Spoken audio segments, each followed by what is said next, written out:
It's 10 years since the non-singing punk-era singer Ian Dury died, and his cultural legacy is facing re-examination in a written biography and a film about his life. Why? Well, for BH, Vincent Dowd has been speaking to some who knew the man. He was one of the few people whose songs I very quickly kind of learned the whole thing. You know, when I was 15, I wore a black drape jacket, sideboards to my chin. Used to drive around in a two-tone Zephyr with a mean and nasty grin. Van Gogh was an eyeball pleaser. He must have been a pencil squeezer. He didn't do the Mona Lisa. That was an Italian geezer. 10 years after Ian Dury's death, both Charlie Gillet and Will Birch still can quote bits of his lyrics unprompted. Likewise, Chaz Jankel, though he did write some of the music to go with them. So this is the lyric of Sweet Jean Vincent. Skinny white sailor, the chances were slender, the beauties were brief.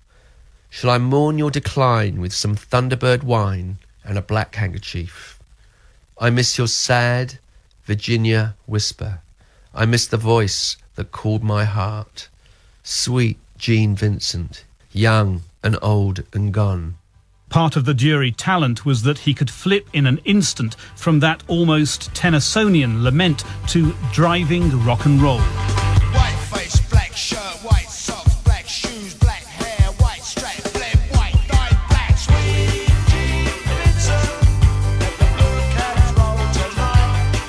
Let the sun come on in the Union Hall. Bob in their delight. In the 1970s, Charlie Gillet managed Ian Dury as he stood on the cusp of fame.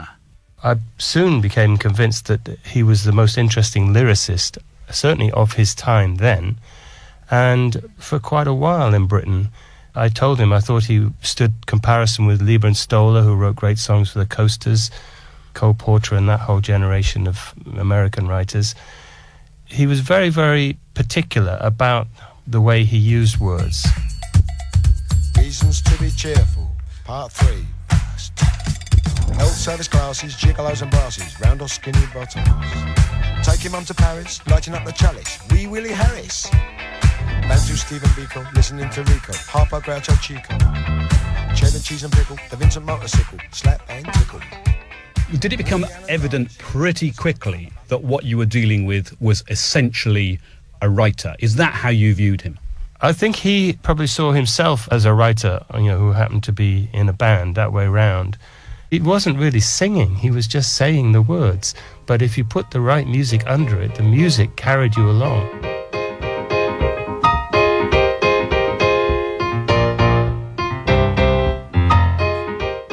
At his home in North London, surrounded by instruments and awards, Chaz Jankel, a decade younger than Ian, was the man who supplied the musical know-how Ian lacked. When I first met Ian, my background was predominantly Afro-American music. The music Ian was performing was, I would say, more rockabilly stroke rock. And I don't know, I had this feeling that a sort of a bit of a funky beat and a couple of riffs might suit him quite well. And after about 9 months of working with Ian, I said to him one day, listen, do you fancy writing some songs together? And he said, cool, yes, please. Hit me! Will Birch, himself part of the 70s pub rock scene, has written a candid and thoughtful new book about Ian and his work. He would usually start with a title, so his songs had a real sort of raison d'etre: sex and drugs and rock and roll, hit me with your rhythm stick, big titles. Always a rhythm in the title. Titles that really you could imagine, of the marquee over a cinema, like film titles.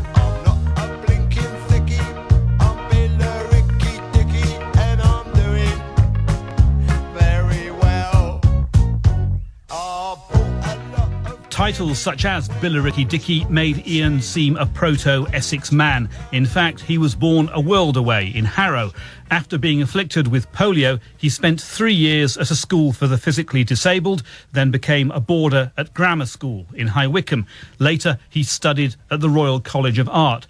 But Charlie Gillet insists Ian's invented East End bad lad image did not make him a phony. His accent became more and more London as he went along.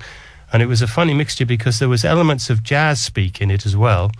But he just became a Cockney geezer, really, and he was a very plausible one. And it was a good image, a good act. He lived it out in every possible way. Ian Dury's greatest creation was himself, an outsized persona in performance and an unforgettable, much-copied attitude, added to which was a way with a lyric and a memorable, entirely individual turn of phrase. Sex and drugs and rock and roll.